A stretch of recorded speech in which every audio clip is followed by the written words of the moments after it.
Hi, welcome back. ഇന്ന് 1 kg wait വരുന്ന ഒരു ബ്ലൂബെറി കേക്കിൻ്റെ ഡിസൈനിങ് ആണ് ചെയ്യുന്നത്. സിമ്പിളായിട്ട് ചെയ്യാൻ പറ്റുന്ന ഒരു ഡിസൈനാണ്. ഫോൾട്ട് ലൈനാണ് ഈ ഒരു കേക്കിന് കൊടുത്തേക്കുന്നത്. അതുപോലെ തന്നെ ഒരു റോയൽ ബ്ലൂ കളർ ആണ് ഈ കേക്കിന് കൊടുത്തേക്കുന്നത്. അപ്പം നമുക്ക് എങ്ങനെയാണ് കേക്ക് ചെയ്യുന്നതെന്ന് നോക്കാം. ഒരു ടോൾ കേക്കായിട്ടാണ് ഈ കേക്ക് ചെയ്തേക്കുന്നത്. അതുകൊണ്ട് തന്നെ 1 kg ബാറ്റർ 2 7 ഇഞ്ചിലായിട്ടാണ് ബേക്ക് ചെയ്തെടുത്തേക്കുന്നത്. അപ്പോൾ ടോട്ടൽ 4 ലെയേഴ്സ് കിട്ടും. ഇതിപ്പോൾ ഫസ്റ്റ് ലെയറാണ്. ഫസ്റ്റ് ലെയർ വെച്ചിട്ട് നമ്മളോട് ക്രീം അപ്ലൈ ചെയ്ത് കൊടുത്തിട്ടുണ്ട്. ക്രീമിൽ കുറച്ച് ബ്ലൂബെറി ക്രഷ് ഞാൻ ഹോം മെയ്ഡായിട്ട് ചെയ്തതാണ്. അത് കൊടുത്ത് മിക്സ് ചെയ്തെടുത്തേക്കുന്നതാണ്. ഇനി ഫസ്റ്റ് ലെയർ കേക്ക് വെച്ചതിന് ശേഷം അതിന് മുകളിലായിട്ട് ഫില്ലിങ്സ് ആയിട്ട് കൊടുക്കുന്നത് വൈറ്റ് ചോക്ലേറ്റ് ഗനാഷാണ്. വൈറ്റ് ചോക്ലേറ്റ് ഗനാഷ് കൊടുത്തതിന് ശേഷം നന്നായിട്ട് സ്പ്രെഡ് ചെയ്യുക. അതിന് ശേഷം കുറച്ച് നട്ട്സ് ഇട്ട് കൊടുക്കാം. അടുത്തായിട്ട് സെക്കൻഡ് ലെയർ വയ്ക്കുക. കേക്ക് നന്നായിട്ട് വെറ്റ് ചെയ്യുക. എന്നിട്ട് മുമ്പ് ചെയ്തതുപോലെ തന്നെ ക്രീം അപ്ലൈ ചെയ്യാം. ഇവിടെ നമ്മൾ ഫില്ലിങ്സ് ആയിട്ട് കൊടുക്കുന്നത് ബ്ലൂബെറി ക്രഷാണ്. അപ്പോൾ ഓരോ ലെയറിലും ഡിഫറെൻ്റ് ആയിട്ടുള്ള ഫില്ലിങ്സ് ആണ്. അപ്പോൾ ഇവിടെ നമ്മൾ എന്തായാലും ബ്ലൂബെറി ക്രഷും അതോടൊപ്പം തന്നെ കുറച്ച് വൈറ്റ് ചോക്ലേറ്റിൻ്റെ വൈറ്റ് ചോക്കോ ചിപ്സും കൂടി ഇട്ട് കൊടുക്കുന്നുണ്ട്.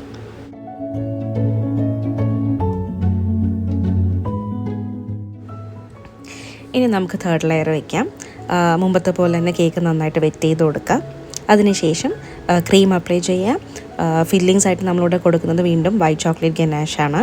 അതിനുശേഷം കുറച്ച് നട്ട്സും കൂടി ഇട്ട് കൊടുക്കുക. ഞാനിവിടെ നട്ട്സായിട്ട് കാഷ്യൂസും ബദാമും ആണ് എടുത്തേക്കുന്നത്.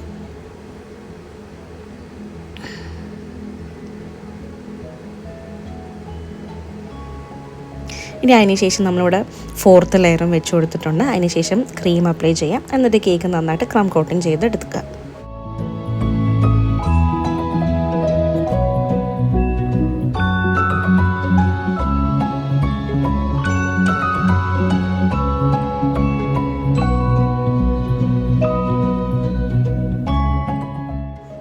ഇപ്പോൾ കേക്ക് നന്നായിട്ട് സെറ്റായിട്ടുണ്ട്. ഇനി നമുക്കിതിൽ ഫൈനൽ കോട്ടിങ് കൊടുക്കാം. അപ്പോൾ ഞാൻ ഈ ഒരു കളർ എനിക്ക് കിട്ടിയത് എങ്ങനെയാണെന്ന് വെച്ചാൽ കുറച്ച് റോയൽ ബ്ലൂവിൻ്റെ പേസ്റ്റും അതുപോലെ തന്നെ കുറച്ച് ബ്ലാക്ക് കളറും കൂടെ മിക്സ് ചെയ്തതിന് ശേഷമാണ്. അപ്പോൾ കുറച്ചധികം എനിക്ക് വേണ്ടി വന്നു റോയൽ ബ്ലൂ കളർ. അപ്പോൾ അത് ജെൽ കളറും അല്ല, കുറച്ച് പേസ്റ്റ് പോലത്തെ ഒരു ടെക്സ്ചറാണ്. അപ്പോൾ അതും ബ്ലാക്ക് കളറും കൂടെ ജെൽ കളറും കൂടെ മിക്സ് ചെയ്തതിന് ശേഷമാണ് ഈ ഒരു കളറിലെത്തിയത്.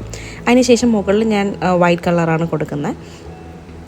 ഫോൾട്ട് ലൈൻ പോലെയാണ് ഞാനിപ്പോൾ കൊടുത്തേക്കുന്നത്. ഇനി നമുക്ക് കേക്ക് നന്നായിട്ട് ഫിനിഷ് ചെയ്തെടുക്കാം. ഞാൻ എപ്പോഴും പറയുന്നത് പോലെ ഡബിൾ ക്രീം ആയത് കാരണം കേക്ക് ഫിനിഷ് ചെയ്തെടുക്കാനായിട്ട് കുറച്ച് ബുദ്ധിമുട്ടാണ്. എന്നാലും എന്നെക്കൊണ്ട് പറ്റുന്ന പോലെ മാക്സിമം ഞാൻ ചെയ്യാറുണ്ട്. അതിനുശേഷം മുകളിലായിട്ട് ഒരു സ്പാച്ചുല ഡിസൈനാണ് കൊടുക്കുന്നത്. ഇനി നമുക്ക് അടുത്തതായിട്ട് ഫോൾട്ട് ലൈൻ പോലെ വരുന്ന ആ ഒരു ഭാഗത്ത് നമുക്ക് എഡിബിളായിട്ടുള്ള ഗോൾഡൻ ഫോയിൽ വെച്ച് കൊടുക്കാം. ഞാനിപ്പോൾ ഇവിടെ ഒരു ബ്രഷ് യൂസ് ചെയ്തിട്ടാണ് വെച്ച് കൊടുക്കുന്നത്. അതിനുശേഷം നമുക്ക് ഫോക്സ് ബോൾസ് വെച്ച് കൊടുക്കുക. അപ്പോൾ ഞാൻ ഏതാണ്ട് ആ ക്രീമിൻ്റെ ആ കളറിലുള്ള ഫോക്സ് ബോൾസ് തന്നെയാണ് വെച്ച് കൊടുക്കുന്നത്, ഗോൾഡനും ബ്ലൂവും. അപ്പോൾ ഇത് രണ്ടും കൂടെ നമുക്ക് വെച്ച് കൊടുക്കാം. അപ്പോൾ കേക്കിൻ്റെ ഒരു സൈഡിലായിട്ട് മാത്രമേ വെക്കുന്നുള്ളൂ.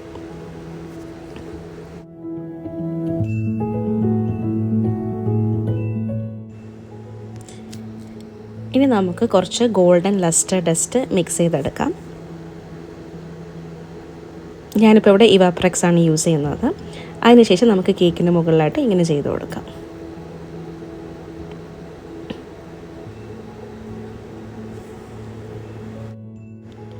അപ്പോൾ ഇതാണ് നമ്മുടെ കേക്കിൻ്റെ ഫൈനൽ ലുക്ക്. ഇനി നമുക്ക് കേക്ക് ബോർഡൊക്കെ ക്ലീൻ ചെയ്തെടുക്കാനുണ്ട്. പിന്നെ അതുപോലെ തന്നെ ഫൈനലി നമുക്കൊരു കേക്ക് ടോപ്പറും കൂടെ വെച്ചിട്ട് കേക്കിൻ്റെ ലുക്ക് കംപ്ലീറ്റ് ചെയ്യാം.